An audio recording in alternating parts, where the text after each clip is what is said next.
Welcome to the lighter side of the dark side. It's your weekly freak show here on Renegade Radio and all podcast catchers, Spotify, iHeartRadio, YouTube, wherever you're catching us. It's the Dark Mark Show. I am Dark Mark, the goth comedian. And unfortunately, or actually fortunately in this case, my normal co-host, Nicole Six, was initially unable to make the show. So who do I get as a co-host? Somebody who's a way bigger star than me and somebody who is a superstar. And actually, this is germane to the conversation we're going to have. But it's so great to see you again, and so great to have you on the show again. It's probably I've told you you are likely the first, but not the only, because I showed you there's been a lot in your wake. The first disabled sex symbol nationwide, former anchorwoman, former actress, former so many things, former reality show star. You've seen her at Carnival. You've seen her on Nip Tuck. You've seen her all sorts of places. It's Bree Walker. Well, thank you, Mark. It's really sweet of you. At least I'm not an AI at this point yet. Not yet, but coming, Well, I know. I'm sure there's probably somebody doing an AI Bree Walker right now, trying to figure that out, using your voice, using your face. Well, now they will. Good job, Mark. Yeah, well, I had nothing to do with it. I want the real thing. I don't want AI. It's very scary to me. I'll bet somebody's got one of these things, which is I got this at the Adult Video News Awards. This is like a virtual reality thing. Wow. So they probably got some like AI Bree Walker right now. Oh, but what do you see through that? Huh? What do you see through that? No, you put your phone in there, and then you could see. It's virtual reality. It's 3D all around, and this one's used for porn, but there's other things to do it. Most people, it's either porn or video games.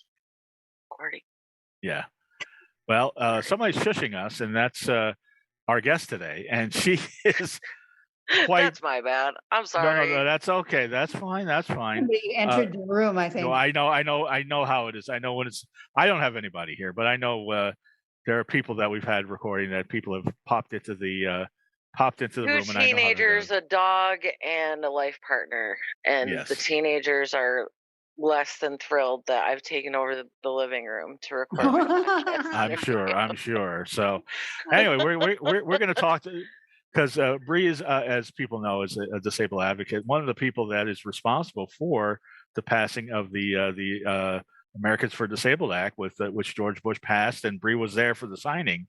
Somebody who has benefited from that, or I hope has not benefited from that, but should have, is somebody who's working as a disabled activist right now. Also wrote a book about all of her tattoos, and you guys can compare tattoos later.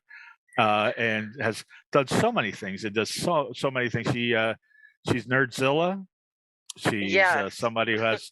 She has revetted herself as a podcast host, as a blogger, as an activist. There's so many things to you. There's just I can't narrow it down. So many hats. You're a hyphenate, and that's what we like to have on the show. It's Kelly J. Mendenhall. Thank you so much. I appreciate that. I was listening to an episode where you had interviewed a former playmate, and she was a hyphenate, and you were like, "You're many hyphenates. I love it." And I said, "Well, he's gonna love me then." Yeah, I don't like to interview people that are just one thing. I like to interview people that are something. And that was, by the way, that was a show with Deborah Driggs, and she's wonderful. And I recommend everybody listen to that. Bree, I don't know if I sent you that show, but that was good. She will now. Oh yeah, I will now. She gave me actually some good advice that I was able to use. And anyway, forget the past shows. I want to be in this moment, and I really need to. You have so much going on. I have to keep up with your energy. So this is why I'm drinking this. Let me see if I can get in the camera here. There it is. Green screen. Oh, yeah, my green screen is washing it out. I'm just drinking iced tea out of a boring tumbler. No, I'm drinking this. This is Ray's energy drink. This is the best energy drink. I've tried them all. I tried the energy drink shaped like a bomb. I tried the energy drink that had horny goat weed in it. I tried the Steven Seagal energy drink. This is better. This not only does it taste the best. Has an energy drink? Not anymore, but he used to, and it was actually really effective. It woke you right up, but it was like the worst tasting drink I've ever had. Not like this. Ray's is great. This is actually Baja lime flavor, which tastes like Baja Blast from Taco Bell. They also have Voodoo Fruit Punch. They have Galaxy Burst that tastes like Fruity Pebbles, sour Are gummy they worms. sponsoring this episode? Yes, they They are. should be. Well, that's why Okay, I'm good. talking about that. I normally, Good for yes, you, Mark. yeah. No, I trust me. I'll throw in some other sponsors later, but this is good. The reason this is the best, not only does it taste great and really work, because I'm talking a mile a minute, so it's already working. I just had a couple sips, but 0 calories, 0 Ooh, carbs, 0 crash. They don't have these at 7-Elevens and grocery stores. They have these at GNCs and vitamin shops, but why pay full price? Go to the code in the description of the show. Get 15% off a case of Ray's Oh yeah, Energy for Drink. sure. Get that very 15% cool. off code. What flavor are you drinking, Mark? That is Baja Lime, which tastes like Baja Blast. It's like a, it's really good. It's kind of a lime soda sort of thing. It's really good. And that's my favorite flavor. I was going to get something else, and I was like, you know what? Why mess with that? I like this one, and that was. I don't think I've ever seen you without an energy drink in your hand. That's right. That's right. And you'll never see me without this particular energy drink from here on in. So Great. Kelly was born and raised in Flint, Michigan. Or maybe you weren't born in That's Flint, true. Michigan, but you were raised in Flint, Michigan. No, I was born there. Yep. And this Genuine is, Flintstone, as we call it. you're a Flintstone. Now, you, as far as I know, basically came of age right when Flint was imploding and the GM plant was. You are really accurate. You really did your research too. That's exactly correct. This is like I was Roger born, and me sort of time frame. Exactly. I was born in 1982, so it was literally the year that Roger Smith and all that happened, and they sent all of the jobs south. So I was born into what was going to become a fast failing city. And yes, people often remember that era from the Michael Moore film Roger and Me. Right. And I've had people be like, "Was that real?" Yeah, it was real. I mean, some of it I think was I mean, they always zhuzh it up a little bit to make it more interesting and dramatic, but like it was, and just like the Netflix documentary Flint Town, I mean, that was accurate, and I could point out places that, like, I was watching Flint Town, and they drove by the bar that my mom and my aunts used to get kicked out of all the time. Sorry, listening for singing Aretha Franklin too loud. It was called the White Horse, and I was like, "Hey, I know that bar." What a thing to get kicked out for! Yeah, I know, right? I mean, nobody could touch Aretha Franklin, but still, there's way worse you could do, though. Oh yes, I've been kicked out of bars for way worse. Bree has some personal experience, but we're not going to touch on that. But trust me, I've been to karaoke, and let me tell you something. Every time somebody sings Bohemian Rhapsody or Meatloaf, I want to kick him out myself. But Aretha Franklin, it's okay. You're not going to touch her. I'll tell you, coming from a place like Flint is interesting because when people ask where you're from or they make a comment on it and you confirm, yes, it's Flint, they most 9 times out of 10, they have this look in their eyes, like imagining what they think it's like to live there or something. Like it all flashes in front of their eyes. So I usually break the tension. I'm like, yeah, I made it out alive. Isn't that great? You made it before the water got contaminated. I don't know about that. They used to drain the Flint River when I was a kid to get all the dead bodies and the cars out of it. Because that's where everybody.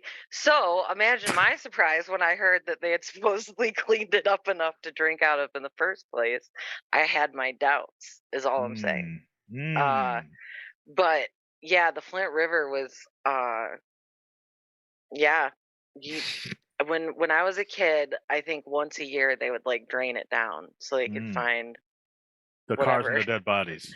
Bodies and other contraband. And other evidence. But never Jimmy Hoffa. Damn it. I was always hoping. Elusive. They would do that in LA, but we've had a drought the whole time, so we can see the dead bodies in the car, so we don't have to drain anything. You don't have to drain anything. But that's where you got into punk rock. Yeah, so my oldest sister is actually 9 years older than me, and that is how I really got into punk rock because she was listening to stuff way over my head when I was a kid, and I worshipped her. So I just wanted to like be around her and her friends. I remember being like 6 years old or no, it had to have been younger than that. It was after my dad passed. I was like maybe 5. All right. And we lived in a trailer park after dad passed away, and they were like, her and her friends were making me pose with cigarettes and recite Dead Milkmen lyrics from the album Beelzebubba. Right. Like, that's one of my core memories. That's very healthy for a 6-year-old to do. Right. Yeah. So, That has some kick to it. I mean, I've seen some things, I've lived some life, but yeah, and she took me to my first hall show, my first underground Flint, Michigan punk rock hall show where there was a mosh pit. It was my 7th birthday, and she somehow talked my mom into letting her take me. And I remember that a skinhead named Corey was the one who put me on his shoulders and like ran me around the mosh pit in a circle. And yeah, it was definitely an experience for 7 years old. It was an experience, but it's kind of yeah, sweet in its own way. It is. I mean, we I would lived in a imagine they would crazy have a big, place. I would imagine they'd have a nice punk rock scene because, I talked to, I don't want to brag and bring up past guests like I have been, but I talked to Glenn Matlock of the Sex Pistols a few weeks ago. Yeah. And that was born out of just the similar situation where all the jobs left and there was just this industrial wasteland. So I would imagine Flint had a similar thing. Oh yeah, it was very well, and at the time too, so when I was growing up, like I was born in 82, but by the time the 90s rolled around, then you're into the Gulf War and everything. NAFTA has started, like all of these things, compounding situations far beyond Flint, but they're all impacting the type of economy, with the industrialization and everything. And I think it caught up to everyone in Michigan later because, like, I always say Southeast Michigan is kind of a world within itself. It's a state within a state. It's very automotive industry based. That's where all the jobs are. I mean, even the service jobs and everything depend on all those automotive workers and everything. And I think they were so used to the ebb and flow of union life and like the automotive world where you would work 6 to 7 days a week for like sometimes double or triple shifts, to like speed up production. And then you'd go through a period where everything would shut down for several weeks or several months. And that was just kind of the ebb and flow. And you would get paid while you were laid off, not as much as you would while you were working, but that's what people were used to. And so when 2008 happened, that was to me when things got more interesting because I was older and I was able to understand it more. And it was like watching a slow train wreck happen, like statewide, because I could see that all these people were just expecting that we were going through like another slump, like another, like we're not going to have work for a few months, but it'll be good again. And I could see the writing on the wall and I could see it wasn't going to be just that. And so it was watching a devastated city be devastated all over again. And then flash forward to the water crisis. So it's like Flint breeds people who don't give up, I think. I'm definitely one of them. And my mom is too. So I think there's a lot. I think the city makes us a certain level of tough just by existing in it. And if you know how to hone it, it can benefit you later in life and you can apply that toughness in the right ways. Unfortunately, it can go the opposite way too. And you can apply that grit and that toughness in negative ways. And so that's kind of why I always like break the ice with people and say, yeah, I made it out alive, because it's a hard place to be from without people automatically judging who you might be, if that makes sense. Well, is that a Midwest thing? Because I know Bree's from Minnesota, and that bred a definite toughness into you. Yeah, I was born in Oakland, California, but raised in Austin, Minnesota, where the Hormel meat packing plant is. And it's literally one industry town. And because they laid off so many workers, Austin, too, has gone through a Great Depression. Not like Flint, Michigan, not at that level, because Austin is a tiny town. But there was only one industry. And when that meatpacking plant closed down, all the jobs left Austin. And the only thing that was thriving were the bars. Wow. Yeah, that's how it was in Flint. It was like used car dealerships, strip clubs, and bars were the only things that stayed full. Yeah. And now there's dispensaries, but you know, Yeah. if you just want to chill out and you don't need a dispensary, you can go to one of Right. our other sponsors, Renegade CBD, and Ooh. they have gummies, they have white chocolates, they also have, and I've got some coming, Bree, so I'm going to give you some of these, the CBD bath bombs. Ooh, Ooh. So that's a good if you idea. need to relieve the stress, get some CBD bath bombs from renegadecbd.com. Now, Kelly, I didn't have a chance to read your book. I will. What was the first tattoo you got, and how old were you? I was 16. I had just graduated from high school a year early. So it was about 6 months before I turned 17, and Mm-hmm. it's actually it's a it's on my right thigh, and it's actually a picture of like a comic book character type Mm-hmm. cart like it was something an ex-boyfriend in high school drew, and I Okay. just really was drawn to her, and so I had her tattooed on my leg. Um, she and I can send you photos if you want. My book has all the color photos of the tattoo. So in every chapter, I tell the story Mm-hmm. of behind a tattoo Right. and like whatever life circumstances inspired me to get it. And then there's And full color photographs. and how many do you have now? Oh gosh, everybody asked that, and I stopped counting somewhere around 30. So I don't Mm-hmm. really know. I think it's like 35 or 40, but I'm Yeah. not entirely sure. Because you got the whole sleeve and all that, and the I chest and the whole do. thing. I don't know how much you can see, but Yeah. I have that whole sleeve done. This one's partially done. Mm-hmm. I've got a whole chest plate, Right. stuff on my back and my legs. Now, do you count the I chest plate as one or as several? Yeah. Yeah. No, I just count it as one, even though it was the pain of 20. Mm-hmm. So, Wow.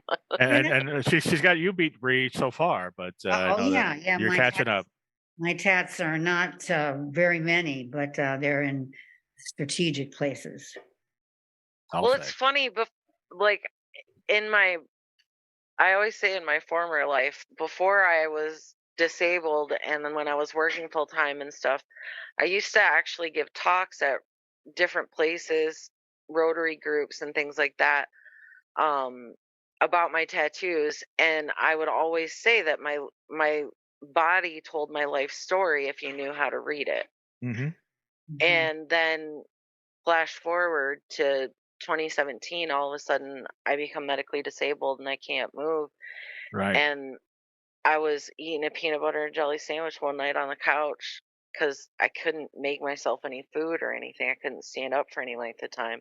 Mm-hmm. And I was sitting there eating my peanut butter and jelly sandwich, and I was like, the idea for the book came, and I just said, "Skin in the game, the stories my tattoos tell."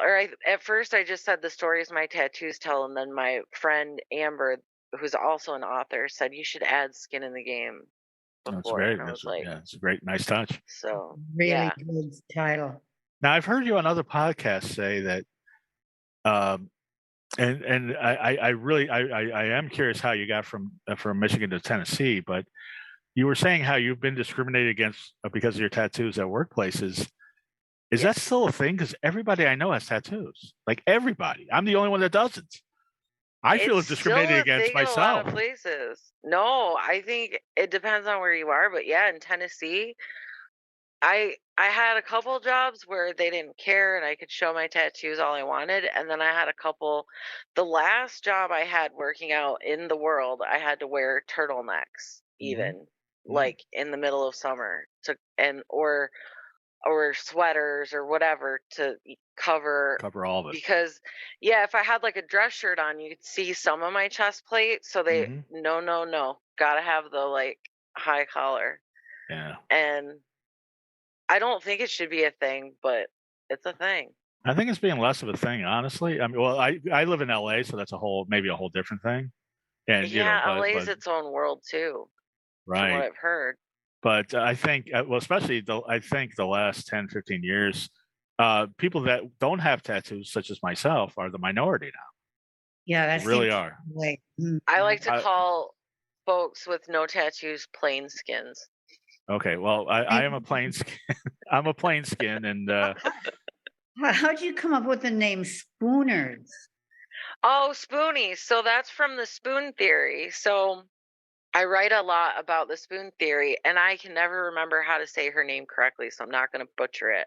mhm. But the spoon theory was proposed as a way to explain to a friend what it's like to live with a chronic invisible illness or disease. So this woman has lupus, and she's sitting in a diner, and her friend says to her, "What is it like to be you? Like, what does a day in your life look like having lupus and experiencing all the pain that you do? Like, how do you get through the day?"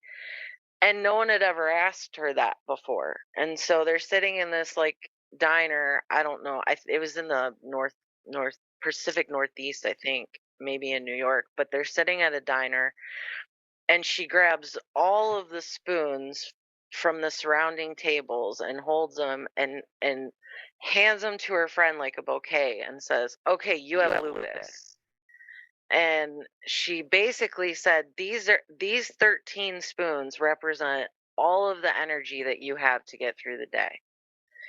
And so what might take you one spoon to complete would take me 3 spoons to complete. So they walk through a day in her life, and she says, "Okay, how many spoons would it take you to take a shower and get dressed and go to work in the morning?" And her friend's like, "One. I do that in like 30 minutes." And she goes, "Okay, well, it takes me like whatever, 2 or 3."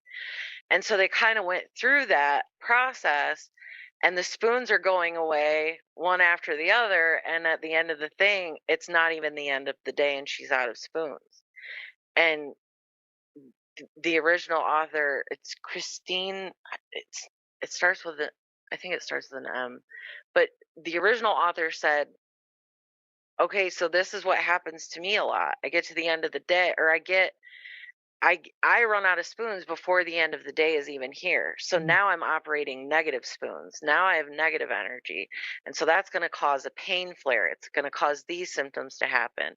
And then I have to try and sleep and get up the next day and be in a I'm in a flare, and I have to get up and function the next day." And so it got really popular really quickly on the internet, and people really started identifying with that, and it became easier for a lot of people, especially with invisible disabilities. It became an easier way to communicate to people that you like it's not that you're flaking out, it's not that you're canceling plans.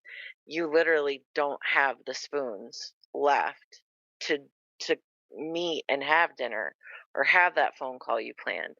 And I think for me, I grabbed onto it tightly and identified with it, because mine when I first became disabled, it was all a mystery. Nobody knew what was going on. I was just in this horrible mind-numbing pain, and my I had no range of motion in my legs. It was horrible torture to try and walk, and Now, nobody did this knew. just happen all of a sudden? Just like one day it happened, or it was a gradual thing? It felt like that, but it was probably a gradual thing that started. I mean, I had a lot of physical trauma when I was in my teen years and early adulthood. I'd been in some car accidents and things, and I never had insurance. So we were like the kids that if you got into a car accident and the ambulance came, you would turn away the ambulance and get a friend to drive you to the hospital because you can't afford the $500 fee for the ambulance. So I think not having access to care and things, I think I had a lot of different injuries and things that existed because of who I am as a person and whatever my genetic makeup is, that I think were exacerbated by the fact that I didn't have access to care for Hmm. most of my life. Sure, exacerbated by that. Right, because it I mean a lot of it probably I mean a lot of what has happened and come to light probably could have been prevented, or at least the damage could have been minimized. But because doctors didn't believe me about the pain and things that I was experiencing, and I was being gaslit constantly by them because they would say things like, well, there's nothing on the MRI to justify the pain that you're saying you're in. Or, there's nothing obvious that would show why you would be experiencing loss of feeling or use in your legs or your arms. And it's like, okay, I get that you're not seeing why it's happening, but it's happening. Right. And they didn't believe it. And what it ended up, I mean, it was a mixture of things. But what happened most majorly in my spine was that I had a ruptured disc right under my bottom rib, right where your thoracic spine and your lumbar spine meet. And because no one believed me for so long, it went unchecked for years and it grew into a calcified mass. And so it was crushing my spinal cord and deforming my spinal cord. Jesus. And it took 2.5 years to figure that out, to get to the right doctors, to finally figure that out. When I found the neurologist who discovered all that was happening in my spine, he said, I don't get what they've been doing to you for the last 2.5 years. They've run every test in the world, done every scan in the world on the part on your low back, but nobody bothered to look at the rest of your back. And I said, well, I asked at least 3 different doctors for MRIs of my full spine, and they all said no. And he was just baffled. He couldn't believe it. I can't believe it either, and that's why I'm asking. Because you're saying this is gaslighting. I just think it's a competence or laziness. And sometimes it is. It's just it was, but this may also is this like an insurance thing too? Like they weren't getting paid for it, and they were. No, my insurance was paying for everything. It just. First, they thought I was drug seeking. How it felt to me was that at first they thought by looking at me and having all the tattoos, and I was young, I was like 34 or whatever. I think they looked at me and thought I was drug seeking. But then when I refused to when they did offer me narcotics and opioids, I said, that's not a plan. Because they said, you need pain management. And I said, what does that look like to you? And they said, well, we would send you to physical therapy for 6 weeks and put you on probably, I think they said, brain fart. One of the oxycodone or whatever. Yeah. And I said, that's not a care plan. And he said, what do you mean? And I said, you're not just going to throw me on heavy sedative pain medications that often don't work for nerve pain anyway. It just makes you so stoned that you don't care that you're hurting, in my experience. That's welcome to healthcare in 2023. Yeah. Right. That's what it is. So, I mean, a lot of people will say too, oh, you're talking to a hypochondriac. Or a hysterical woman. And and I'm sure you've experienced this, Bree, like they, when you're a chronic pain patient, they have to ask you every time, are you feeling hopeless? Are you feeling helpless? Are you feeling suicidal? Is the pain interfering with your quality of life? And every time I'd say, yes, yes, yes, yes. I was like 10.5 months of being trapped on a couch, not being able to walk, and no one can tell me why. And all these doctors are like accusing me of lying. And I'm like, I wanted to die if that's what the rest of my life was going to be like. And I thought that by telling them, because when I wouldn't take the opioids, they said, well, then you must not be in that bad of pain. If you're not willing to take the pain medications, you must not be in that bad of pain. And I said, I'm 34, not 80. You can't just slap me on a bunch of addictive meds and send me on my way. I need to find out what's causing the pain and fix that. And then we'll talk about pain management, right? Right. And they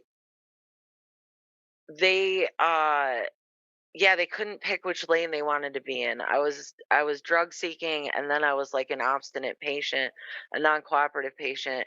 And then, like you said, they treat you like you're a hysterical woman. I thought being honest with them about how miserable the pain was making me was the right thing to do. But what it really did was convince them, oh, well, she has anxiety and PTSD in her medical history, so this is all a figment of her imagination. This is all trauma. It's all anxiety. Bree, do you have any horror stories about doctors treating your medical condition or possibly your children? They just didn't really know what to do with me because ectrodactyly is rare. And when it's a complete complicated case, as mine is, that means it involves both my hands and feet. And it's extreme in its shape. Doctors just really didn't know much about it. So I've actually been written up in medical journals that are read by doctors now. My daughter came across one when she was looking for some help for her daughter, who also has ectrodactyly. And the doctor said, well, all we know of is one patient who's written in the medical, and she happens to be someone who's on television. So we can tell you about her, but we can't tell you much about your own situation because ectrodactyly has its own unique shape and the things that go with it. Luckily, not a Yeah. lot of internal stuff, but a lot of external stuff and a lot of external pain.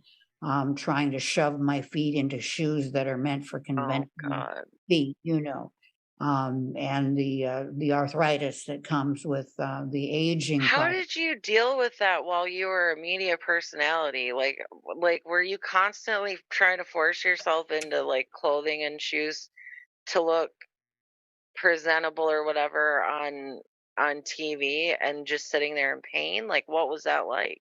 Originally, I was on radio first, rock and roll radio, doing as a DJ. So it really didn't matter then because, I wasn't seen. But once I transferred into the television news business, I at first wore prosthetic gloves for the first 3 weeks of that work. And to my boss's credit, he said, well, we've tried this experiment with you having the prosthetic gloves, and it just looks like you're not normally acting with, gesticulation. And Right. so we want you to take off the gloves and see how that works out. And I just had this huge sigh of relief at the fact that he wanted me to test the waters. And he said, if you're not accepted, then we're going to have to let you go. But if the public accepts you, then we've crossed a huge bridge into normalcy, and you can start to be what you should be, which is someone who gesticulates with their hands, as from the waist up, Yeah. person, right? So Well, you that's haven't done so on this show so far, but you will, I'm sure, at some point. well, There you go. There you go. they- Okay, great. I'm they- glad. I want yeah, to make they're sure very everybody. Yes, unusual, unusual hands and I've feet. held those. I've held those hands. They're lovely. Yes, we've walked the beach together, Yes, hand we've holding. yeah, we've held Aw. hands on the beach. But no, it's. I was going to say. It's. Both of you have conditions that just baffle medical doctors, and Yeah, it Mhm. just sounds like they just didn't put the effort in to really understand what was going through. Now you say that's a bias against females. I just think it's just they're just incompetent and they're Well, you would lazy and they just think want to drug that. people. I think You laziness would is a big think part. that, but if you look at all of the clinical and legal research that has been done to Hmm. to test those waters, it literally comes down to being a man or a woman. If you're a man and you walk into an emergency room in the United States, you'll probably get pain medication if you're reporting pain about an average of 60 minutes faster than a woman. Mm. I mean, like the statistics begin to drive you mad, especially as a woman, because you're like, Hmm. how am I supposed to combat all this? I don't know if you ever experienced this, Bree, and it might be different for people with invisible disabilities that people don't see unless you tell them. Hmm. But I think, oh crap, I just lost my Sorry. No, I was gonna ask Bree about Chronic that. pain causes brain fog. No, I was gonna ask Bree about that because I know you've dealt with all sorts of. I mean, you've been an activist for years, especially being a face on TV. You must have encountered people with quote unquote invisible disabilities that it wasn't apparent. Yes, absolutely. And, one of the things that was so humiliating for me was when I was on camera and I got pregnant.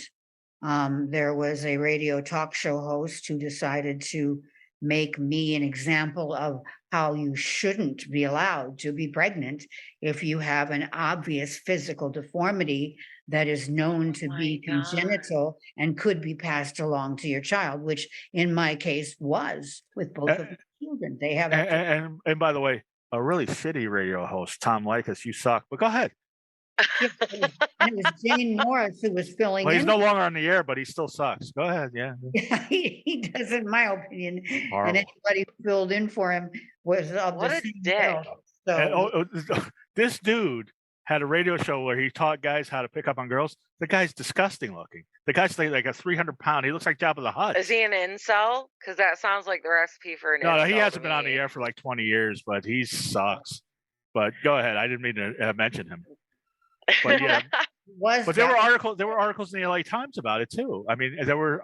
He wasn't the only one that was questioning whether you should be, because you were.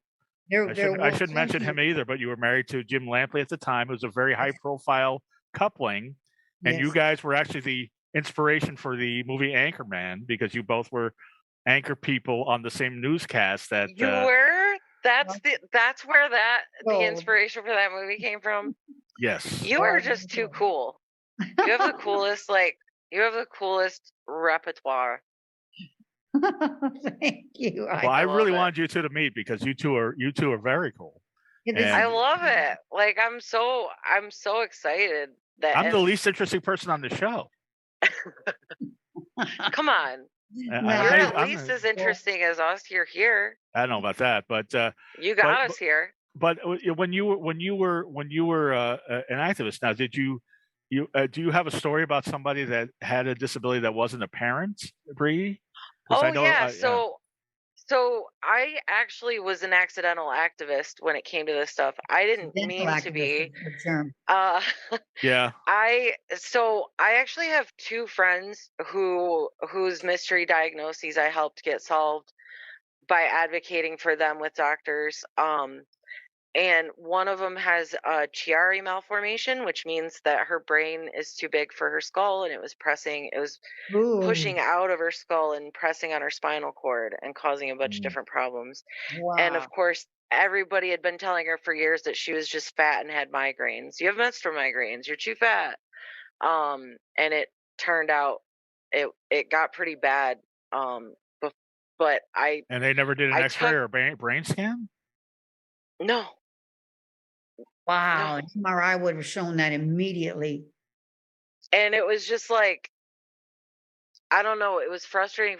The only reason why we got them to do anything at all was because she said, I fell off a mini bike last week.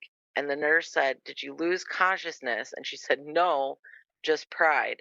But the nurse was watching her fall like in and out of like, really, it was like she was unconscious but not. It was really bizarre. She was having crazy symptoms because her blood pressure was like dangerously low, and she was just kind of in and out of delirium.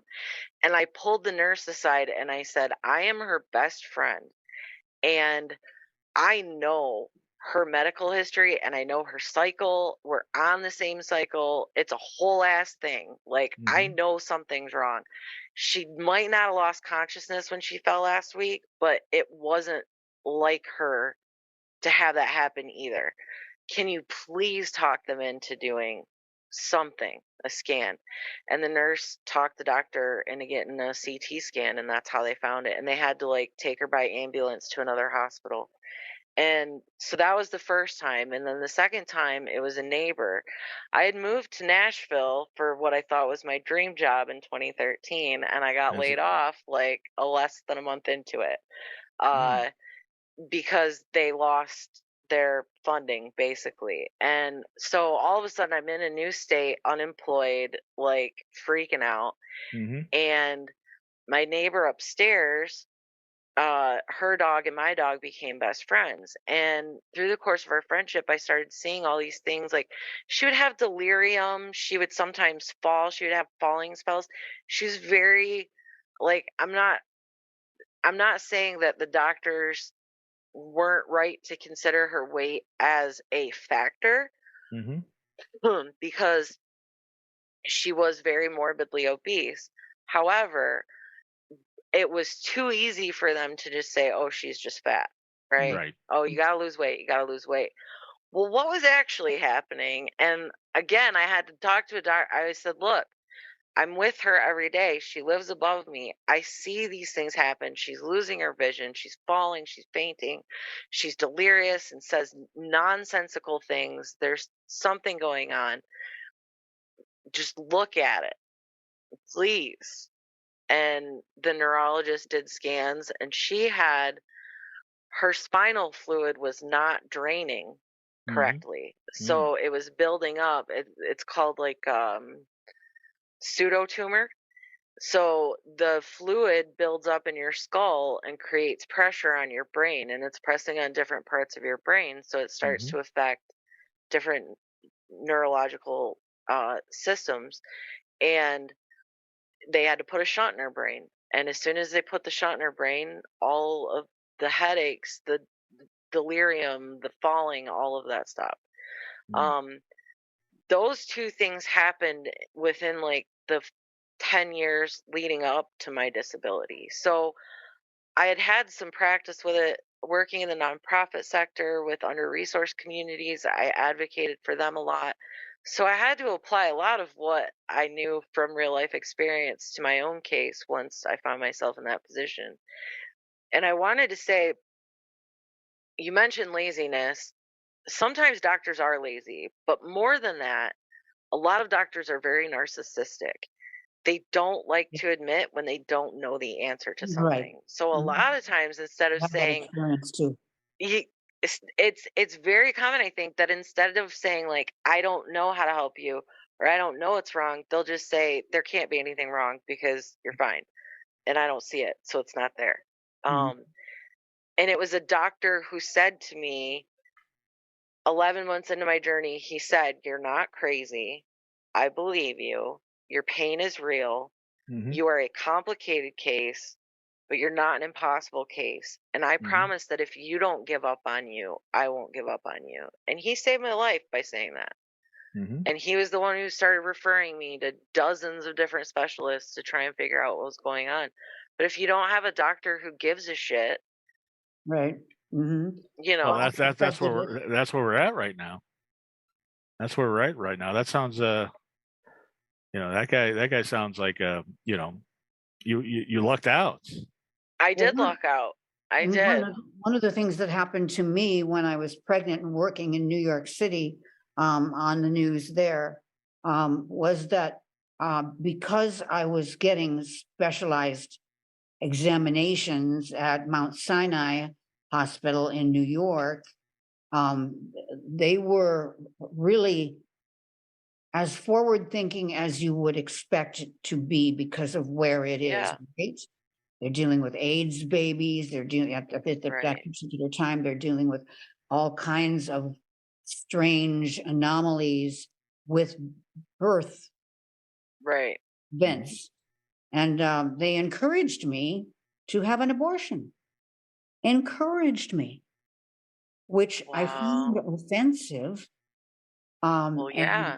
And heartbreaking that this would be suggested to me, because it was obvious that the baby in my belly, which was my first of two children that I've had her feet pressed up against my uterine wall, so they could see the shape of her feet, which were what they call claw-shaped feet.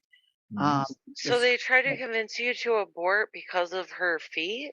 They had me go to the chief of staff and have a conversation about my options, is what they said. Options.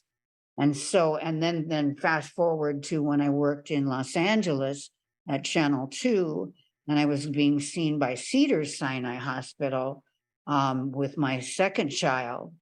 That was, again, the situation. They sent me to the chief of staff to talk about my options, as though I would automatically want options, since we knew that my baby was going to be born with ectrodactyly, this condition, you know? And Right. I didn't want options. I wanted Right. the baby. So I Right. was again humiliated. So I had a public humiliation and a private humiliation that my then husband and I went through. And it was awful because not only did the talk show host continue to make this a whole deal during the last month of my pregnancy, it was also encouraged by the medical staff that I look at options. That was And it's so frustrating because they're such idiots. You know, it's just it takes such ignorance and yeah. just a complete. I mean, they didn't want to have to look at what they didn't understand. Right. On the flip side, there were a few doctors that were very progressively minded. And they said, you know what? You need to contribute your blood to the Human Genome Project so we can learn more about ectrodactyly and ectodermal dysplasia and the other deformities and handicaps that go with deformed hands and feet. And so I did. I offered my blood and the blood of my babies to the Human Genome Project, and it got written up in manuals and got into medical literature and helped educate these doctors about this particular condition, which is rare. So there is a flip side. It's a minority. And the other flip side is that this didn't happen in the age of social media. Right. Yeah. Oh my God, that would have been horrible. But that would have been awful. And we're almost an hour, and we've barely scratched the surface. Kelly, can you stick around for another half hour or no? Yeah, Okay. Let's do it. Well, let me do one of my horrible segues and tell you that because I know we've been talking about all that and doctors and everything, but if there's one thing the three of us can agree on, it's there's nothing sexier than a great smelling man, right?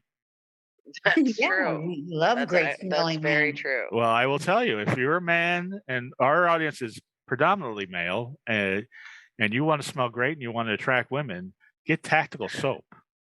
That's one of our sponsors, Tactical Soap. You should get this for your life partner, Kelly. I feel like I'm gonna have to get this for Jeff. Get this for Jeff because they have 3 different types: Bond, Durden, and Maverick, and they have 3 different flavors of all of those. Okay, they have lotions. As much as he loves Top Gun, I have to buy a Maverick. Yeah, Maverick. Clearly. So yes, but this is soap that is infused with pheromones. Ooh. So I'm sure he turned you on as it is, but man, if you smell like Maverick, forget about it. So if you go into the description in the show, get your own Tactical Soap. Now, do you have a bar handing in the studio with you, Mark? Yeah, I don't. I have some Bond on the way, so I will let you know. But next time I see you, Bree, I'll be smelling.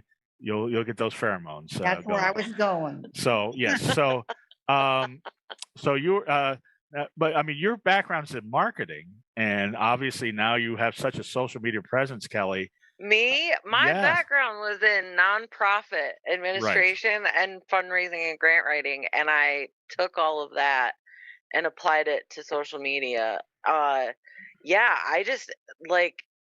just talked and talked and talked, and to anyone who would listen for a long time and still do. Most recently, I was a keynote speaker for Disability Awareness Day here in Michigan, in Grand Rapids, and my therapist wants to know if we can find a way to make me Miss Disabled America, and so maybe the Dark Mark Show will make that happen. Now, you got to compete against Bree. I know. I don't know. Bree, we're gonna have to like co-host or something. The competition. That would be lovely. Wouldn't it be awesome to have something like that? Who's the current? Is there a current Miss Disabled America? There's got to be. No, that's not a thing. Because there are a lot of, and I was showing Bree. There's a lot of disabled models now. Yeah, with all sorts of conditions. There are more and more. And there was a gal I saw on Shark Tank she's a clothing designer for people with disabilities. That was awesome. People are definitely, when I started writing about medical gaslighting, like, you have to understand, I was writing about it. I didn't know what the hell to call it at first. I was reading all this research that was telling me, okay, women are literally, like Jim Gaffigan, his wife almost died from a brain tumor because doctors kept saying she was fine. Right. Like, I kept finding all these stories and I kept reading all this research, and I'm like, this is real. Like, there is an implicit bias against women reporting, especially reporting pain in the medical industry. But I think I wrote the term medical gaslighting the first time in 2018. When I first started writing about it and like trying to spread awareness about it, I was like, now you get the trending hashtags that have like 1 million videos or whatever have used this hashtag. When I started writing about medical gaslighting and started trying to raise awareness, nothing existed. So I was the one with the medical gaslighting hashtags trying to get them trending and stuff like that. Now, and I took a 2-year hiatus from things a little bit because of my own mental health after going through everything that I did, and ultimately 6 surgeries in less than 2 years. I took a couple years off, but now it's like exploding. Like, people are making TikTok templates about medical gaslighting and like so basically they took what articles. They took what you invented and it's not. I mean, you took spooning so they could take medical gaslighting again. Right. It's not inventing because, like, it's just an intellectual idea. It's not a copyrighted thing. But if only it was. Makes me happy. You'd be so rich now. I know. But it makes me happy to see that so many people are talking about it now, and that it is something that's part of more and more regular conversation, because and it does. Medical gaslighting absolutely happens to men too. There's all kinds of trends in the data. It happens to women of color more often than it happens to Caucasian women. Sure. If you're more aesthetically pleasing, is how they've put it in the research that I've read. If you're aesthetically pleasing or put together, then you're more likely to experience medical gaslighting. Because if you look all put together and done up and done well, then you must not feel that bad. So I always tell people who are living with disabilities and going to doctors, I'm like, look like shit. Go in your pajamas if you have to. If it's a bad pain day, don't cover up your dark circles under your eyes with makeup. Go in there and look how you feel. Because you led me down a road. I sucks. thought you were going the other way. Like, if they're hot, they get extra treatment. But no, you're saying that it's the opposite. If you're hot, you get preferential treatment, or it might be easier for you to get treatment. But what I'm saying is, like, that's why I'm saying go into your doctor's office looking haggard, because if you're super, they're not going to take you as seriously, and they might like placate you. But I don't know. It's just different. Look how you feel is what you're saying. Look how you feel. Yeah. Don't put on a show that looks like you feel great and you're not in any pain, because it's wrong. I'm not saying it's right, but this is the system that we're operating within, right? So it's like smash down the walls while also like operating within the system that exists and figuring out how to get the help that you need. Right. The existing bias does drive the train. Yeah, exactly. And I mean, I had all kinds of tricks. In addition to everything else, I'm an artist, and I'm an embroidery artist, and I make like heirloom. You probably remember these, Bree, like the applique and sequins and beads stockings from Busilla. That, like, I got mine from my great grandma Mabel when I was born. So that's the same style of things I do now. I do a lot of Christmas stockings and things like that. And I used to take that with me to doctors' offices because sometimes it was an icebreaker, so they wouldn't just see me as the tattooed person, the tattooed young person complaining about pain in their office. Mm-hmm. They would stop and see that, and you could see them like trying to figure it out in their head, like, wait, she looks like she might be a degenerate or a criminal, but she's Mm-hmm. doing this really wholesome craft that, and like, it usually served as an icebreaker to make me more human to whatever doctor I was interacting with. So I would do that a lot. Going for like my first appointment with a specialist, I would make sure. Plus, it keeps you busy. Mm-hmm. I used to sit in waiting rooms for anywhere from 30 minutes to 3 hours. So, Yeah. Right. you always need You got to do entertainment. something, yeah. But yeah, There are only so many yeah. highlights magazines you can read. Everyone can relate to that long wait. Or the National Geographics. No, Yeah. like nobody wants to read the 1980s National Geographics right now. Right. Like that's not a thing. Well, I do, but for a whole different reason. But anyway, that's Just an naked inside joke. The kids Aboriginal won't get women. that. Yeah. Yes. You got it. The kids won't know that. But so how did you ever figure out why your spine fused together and how that happened? It was just Well, we just fused it together on purpose. I had 2 spinal fusion surgeries, but what was happening was my spine has been degenerating and collapsing. Discs have Mhm. been collapsing and rupturing, and I think no one I've pretty much been told to accept that we probably won't ever know for sure what started the rapid decline. Again, I think when you work in the nonprofit sector, you work the job of 2 or 3 people and you get paid like a person's part-time salary. Mhm. It's a difficult world to work in, and people don't there's not a lot of like time for self-care and shit like that, right? Like Right. you're on the go constantly. Now And I think what drew you to that? because I wanted to make the world a better place. Now I you know wanted to better. feel like I wanted to feel like I could do well for myself financially and do good in the world at the same time. Mhm. However, reality has determined that that is a lie. At least in the nonprofit sector. Unfortunately, yes. And I Maybe. write about that in one of the chapters of my book. I write about like my disenchantment. I really did. I got into the nonprofit sector partly. My oldest sister Amber, who also got me into punk rock, is the Mhm. one who got me into the nonprofit world.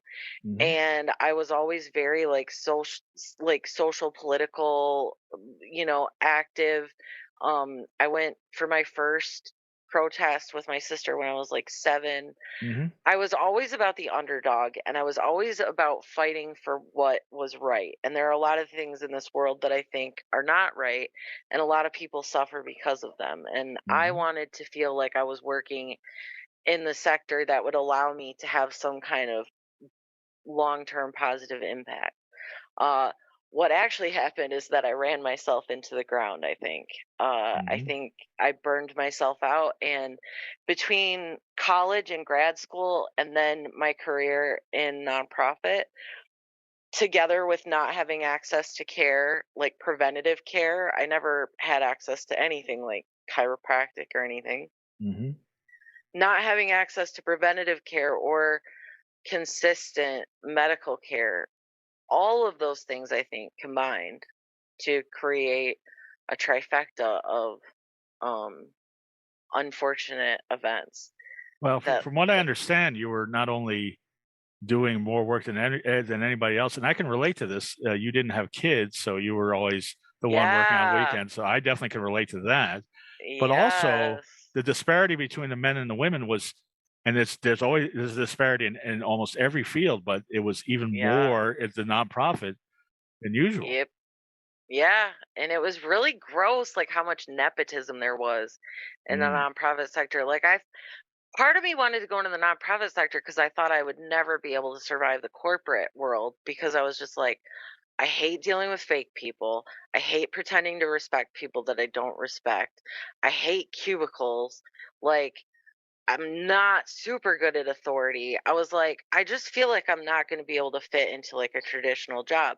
And Mhm. to a blue collar kid growing up in Flint, Michigan, jobs out there in the world that existed to me were things like teaching, being a nurse, maybe being a doctor or a lawyer if your parents could afford a decent school.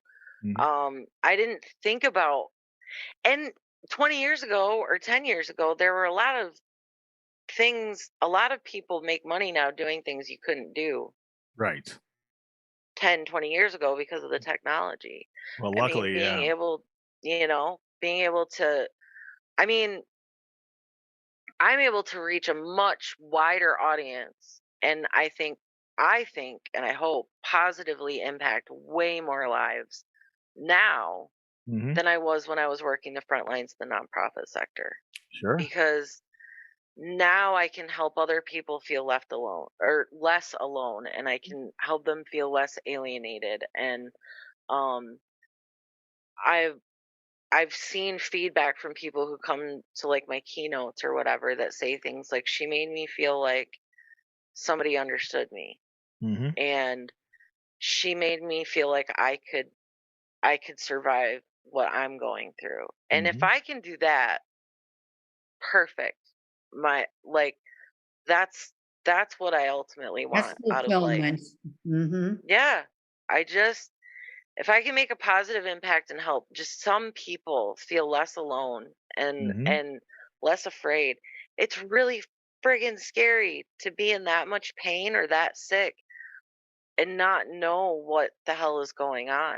Right. And for me, unfortunately, at the time I was living with a total douche canoe who gaslit me just as much as the doctors, because the doctors were saying there shouldn't be anything wrong with me. So he was, of course, saying, well, then what's wrong with you? And he was always pressuring me for sex and things like that. I remember one time I looked at him and I said, I can't walk right now, but you think I need a 300-pound man on me? Like, no, dick. Like, just like, what, why? Yeah, And so there's I was, nothing hotter than a woman who can't stand up and walk. So yeah, that's right. And I would be like, what is wrong with you? So I was being gaslit at home and by the doctors. But the community that I was able to connect with online and through social media, especially the spoonie community, right. um, that was life changing for me, and that was what kept me feeling like I was connected to the rest of the world. Now, is this around the time you started dubbing yourself Nerdzilla, or? No, so my friend Shane, who is actually in California, in Okay. Oakland, California, he is a wrestler. He goes by Riot. His dad is Shane Cody. Him and his dad and his grandpa were all wrestlers. Okay. And they were like the 3 generations of wrestlers. But Shane gave me the nickname Nerdzilla when I told him I was starting grad school, because he was like, what are you talking about going to school? And I said, well, I'm going to grad school. And he's like, you just fucking graduated last year. And I was like, yeah, for the first degree. Now I'm going back. And he was like, dude, from now on, Nerdzilla. You are Nerdzilla. And so it was a nickname that stuck and that I loved a lot. And when I started writing about what was going on, I think I felt a little bit afraid to be entirely myself out in the public eye. Like, I felt like I needed a buffer between me and the world. And so Nerdzilla was kind of my buffer, because he became my mascot, my alter ego, kind of like it. Kelly Nerdzilla Mendenhall was just how I got to be known, and it was comfortable for me. Also, Because you're hitting it at the time when nerds are cool. right. Also, in addition to all the medical stuff, I was going through a legal battle to get disability. So I had the government watching me all the time. I had to sue them for my disability. Bree, I'm sure you've had plenty of federal government like headaches in your lifetime, but I had to sue the federal government to get disability. So while I was going through all this stuff medically, I had none of my own income. I couldn't work. I was completely disabled and unable to work. But I also was in a state that doesn't participate in Medicaid. Yay, Republicans. They don't participate in Medicaid. So, like, unless you have Social Security or you have children, you can't access any resources, like supplemental income. And I fell into the "you're screwed" category in Tennessee. So there was a lot of different things at play, and that made it harder to focus on my healing, right? Because I couldn't focus on getting better. I was too busy fighting to put all these fires out. And I went without income for, well, it wasn't until last year that I finally got paid. I finally won my case last June, and then they, of course, waited until October to finally pay me because But did they're they kind did people. they backdate it? Did they give you They all that did, you but were? it's not as much money as people think. Like I'll just be honest. People think that, oh, it was so much money. Like you probably got so much money. Oh, I don't Or think people that be at like, all. I know the federal and it government. was I don't think like you got a lot at all. for 6.5 years of my life and all the pain and suffering and all the debt that I went into because the government wouldn't just give me my freaking benefits. I ended up with like less than $10,000 a year for all those years of my life. Like that was some shit to get over too, you know? Right. I was really mad for a minute because it's like, what in the hell have I done all this for and fought for so hard? And I'm literally looking at evidence that to the federal government, I have like no value, and that was really difficult to undo that damage emotionally. It was really difficult. Well, luckily I came to that realization a long time ago, so they don't give a shit about any of us. But maybe Bree, that's about it. But because she's on TV, but that's about it. So I'm going to ask both of you, and I'm going to ask Kelly first, and then Bree. What going forward should we be doing? What's the solution? Thinking inclusively. There are still like this world is so inaccessible to so many people with disabilities, whether they're invisible disabilities or obvious physical disabilities. This world is not inclusive, and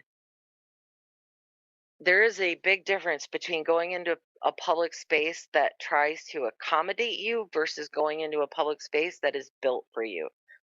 A quarter of our population is living with disabilities. So we need to start making the world more accessible. We need to stop treating disability like it's a bad word. And we need to look at doctor-patient relationships as a cooperative partnership and not an authoritarian dictatorship. And I would stop using the handicapped bathrooms. Go ahead, Bree. I would add to that there's sometimes an assumption that it's contagious, whatever you have. And so there's a repulsion that people feel. I've noticed this when I've sat and waited in emergency, hospital rooms. I've seen the stares, the constant evaluating of who is she, why is she formed this way, to some degree, because I managed to make a career in radio and then television. I got enough exposure that I was protected from some of that discrimination by the exposure, but I was also a target by the exposure. Yeah. So it was the same, I've been both edges of the same coin. But I would say that we are growing more inclusively because of efforts like yours. And just keep doing it, because really, I hadn't even heard the term spoonies before. And now I'm going to start thinking in terms of that, because I often don't think of myself as having a disability. And yet there are so many things, especially with today's packaging, which is, oh God, I can't imagine. I can't do with my hands. And, God, I live alone. I can't even imagine. So it's really a challenge, and I have to buy only what's easy to open. Something we don't start to. I wonder I would like to know, would you rather people ask questions or avoid the topic? Because I feel like sometimes people, ask questions. I feel like people assume that it would embarrass or hurt or offend someone, but they don't realize that the sideways looks and the awkward stares and all that More is what's harmful. offensive. Yeah, Yeah. exactly. Sometimes I'll notice, like, if I'm in a crowded room and there are other people with children, the children will stare at me. And if I get a chance, I'll say to the child, if it's just in passing, whatever, I was born like this. It's okay. It doesn't hurt. And just as a way to be advocate Yeah. oriented toward that child understanding, because the child's going to take the understanding forward. We can't change Yes. what well ingrained human adults have stuck in their brains and their prejudices. You're So, so right. It has And to so start with speaking the speaking of younger. that, speaking of that, was that your experience when you were on Reading Rainbow? yeah, that was actually a lovely experience. Now, Aw. did the children know in advance that you were coming and they're going to be talking about this, or no? No, they didn't. They didn't. But the puppets that were part of the Reading Rainbow series were the ones that brought up the topic of disability and here's someone unusual. And the children in the audience were fascinated. I mean, you could have heard a pin drop. It was really an amazing experience. Yeah, That's so Reading Rainbow cool. was a Well, positive. see, you paved the way for people like me, and I'll keep paving the way for the next generation. And Good. I promise that I won't give up, just like you haven't given up, because it is important. And like just just like they say girls need to see girls on TV doing different jobs.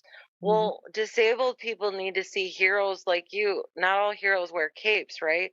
So like I need to see that there are other people before me that are approachable and who paved the way for me. And having you encourage me and say that I'm making an impact, well, that gives me enough energy and like a fire under my ass to go fight for another 20 years, you know? Like that means a lot. So I promise to Okay. keep going. I Oh, promise to keep being a loudmouth broad. thank Well, you. That's well, being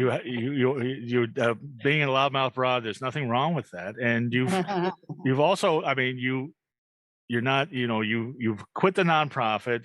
That's a whole Yes. story. You've mentioned that on Yes. other podcasts, but now, I mean, you started your own podcast talking Well, about. You had I one, had a I podcast. Yeah, so I had a podcast called the Non-Mom Happy Hour, and our right, tagline was celebrating real ass human women, whether they use their baby box or not. And we right. would talk about different women who've done things. Um, Yeah, it's too bad it's not on that anymore because you would have had a perfect show with Bree. I know it was a co-host thing, Hmm. but I am looking at starting another podcast called the Medical Gaslighting Project, and Hmm. my friend Noelle would be co-hosting with me. She lives with Crohn's disease.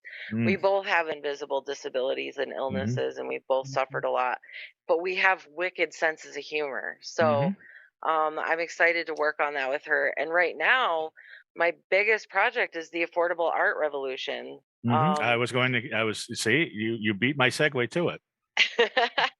So, the affordable art revolution is basically I make whatever makes me feel happy in my heart and soul every day. Hmm. And I put it, whatever I make and create, I put in my online shop on my website. Hmm. And people pay what they can. It's all pay what you can or name your own price. There's no wrong answer. And I tell people that all the time. I want to make art more accessible to everyone, and especially people like me who do live with disabilities and might need coping mechanisms for dealing with things like chronic pain and anxiety. Hmm. And my stitching helped me survive all these surgeries and all the idiot doctors and all the things.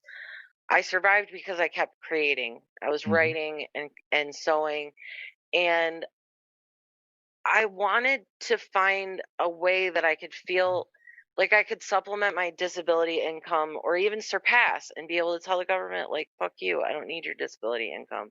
Like, how cool would it be if I could make art more accessible to everyone and expose more people, especially young people, to like folk art and handmade, hand stitched things?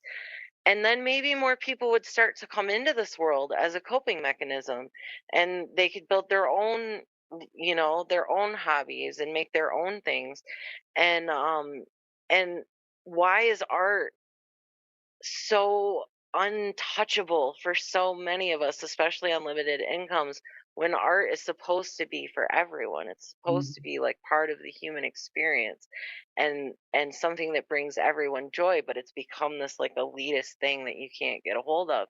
A lot of the times women's artwork isn't considered artwork because things like hand embroidery, and like they used to say, oh, that's not art, that's crafting, you know what I mean? So it's like I wanted to spread more joy and love to spoonies everywhere by getting my art into their hands. And so I anything that's not a custom commission, people can order things. Like, I do the Christmas stockings, and people can order the kit that they want done and have it personalized.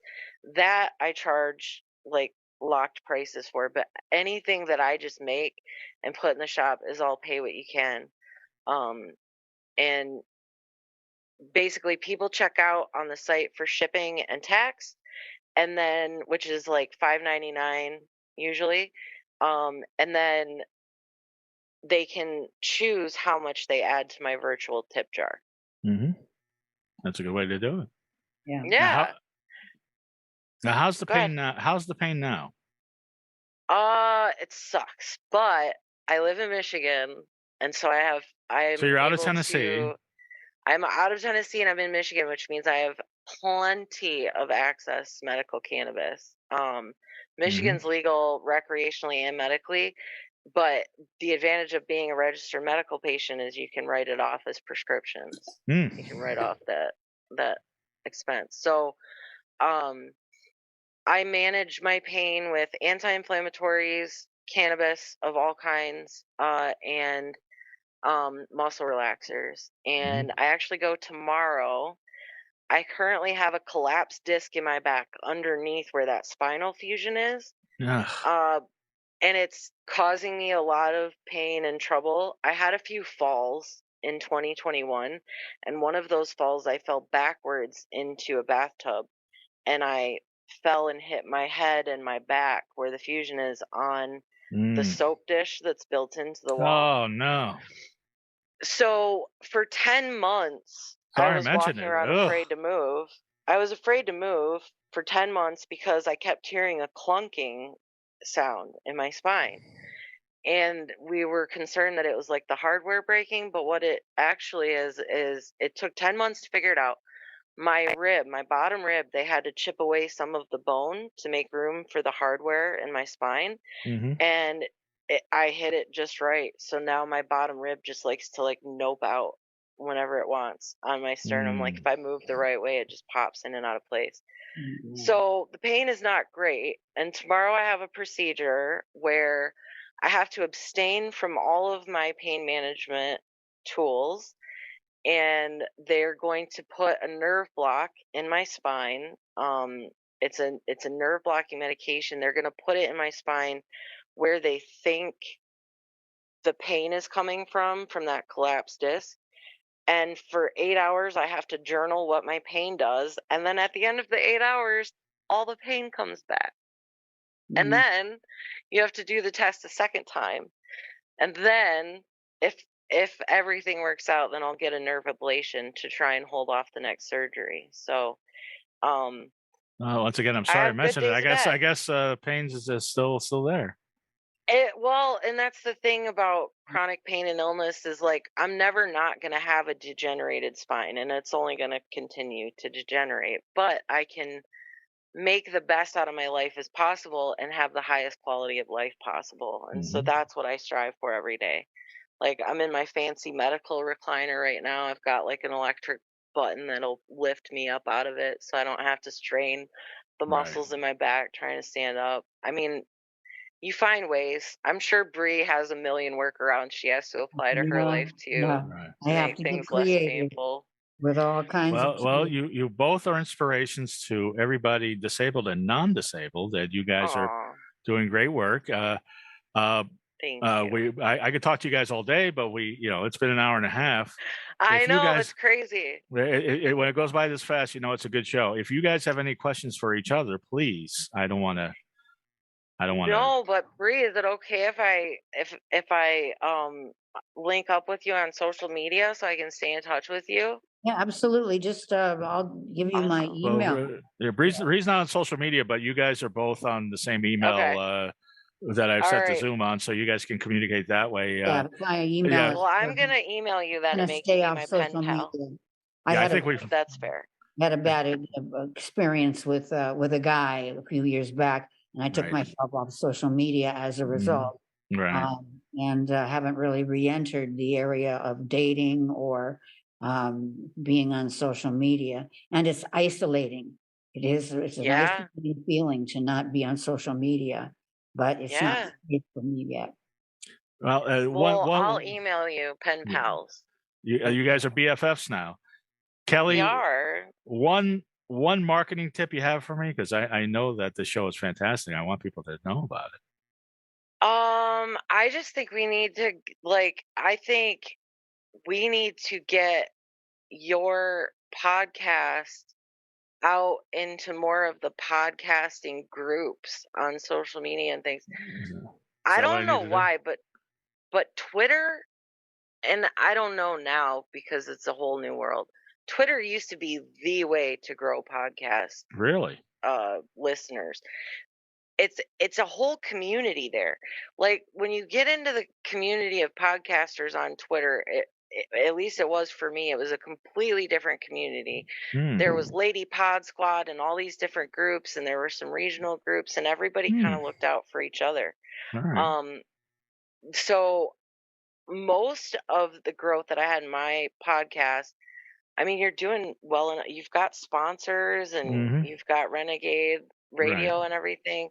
But most of everything I did was like organic, like beating your feet on the ground, like it was all ground up stuff. So, but I will certainly help make people more aware of your show. No, 'Cause I I've been appreciate it. enjoying listening to it. Because that's that is your background, and you do such a great job yourself that I was I'm always looking for tips. I'm always looking to expand the audience, and so. But Kelly, you're fantastic, and you got so much Thank going you. on. I had such a great time. I would love to have both of you back for a second show I at would some love point. to. This Well, is after really you guys great. are BFFs for 6 months or a year, we'll come back and see what you guys have cooked up together. But Kelly, I'm down. tell everybody everything you got going on. All right. So you can find everything that you could possibly want to know about me at kellyjmendenhall.com. My book is A Skin in the Game, The Stories My Tattoos Tell. I took the ebook is down to like 99 cents. When the pandemic hit, I lowered it to 99 cents and I just left it there. Again, Even I can just afford trying to be that. more accessible. Yeah, I'm just trying to be more accessible. It's hard with the printed copies. It's $25.99 because of all the color photographs. So, but the ebook comes with the photographs. So, yeah, and if you follow the hashtag Affordable Art Revolution, I'm on TikTok, author Kelly J Mendenhall. I'm on Instagram. I'm on all the things. And pretty easy to find and happy to talk to anybody. So, yeah. Now, is there another Kelly Mendenhall, because you have the J in there? There are. And one of them has, so my email is, well, my personal email is just my full name at Gmail.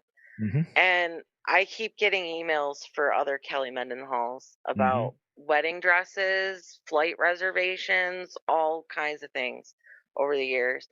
So also, my dad, who passed away when I was 4, his name was Jay, and he gave my sister her middle name, which was Jane, and he gave me my middle name, which was Jean. And I guess over the last few years, I felt now that I've been through everything I've been through, I felt like I could put Nerdzilla down a little bit. He's Mm-hmm. still there. You can still get Nerdzilla stuff, but like Right.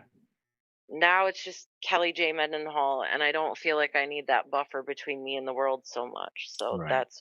that's what that reflects. So Go to kellyjmendenhall.com and get all your needs. Follow you on social media, TikTok, YouTube, Instagram, all that stuff. If you want to follow Bree Walker, you're out of luck. But I know her email and I know her number, and you don't. But Bree, thank you so much for being on the show. I'll answer emails to Bree Walker Lampley at iCloud.com. Right. awesome. And Bree, thank you so much for being on the show. You're so overqualified to be my co-host. I keep telling you. Silliness. Thank you both for hanging out with me tonight. It's been really awesome. So much fun. And I am Goth Comedian on all social media. And everybody have a wonderfully creepy week. Bye.